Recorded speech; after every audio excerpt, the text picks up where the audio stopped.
Wala po kayong kikitain kahit mag-million views pa kayo o mag-viral pa kayo kung hindi naka-green check ang dalawang setting na ito.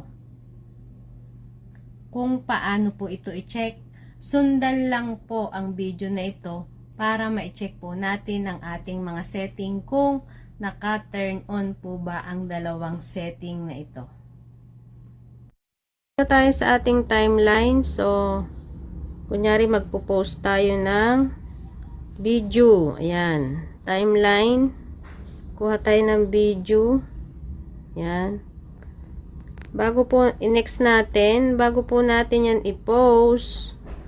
Dito po sa other setting, pindutin yung other setting. Pindutin ang earn money. So, dapat po yan green check po yung dalawang yan. Kikita tayo sa star at may papasok pong earnings sa ating content monetization. So, sana po ay nasundan ninyo. Dapat po naka-turn on yan para may pumasok po sa atin na earnings.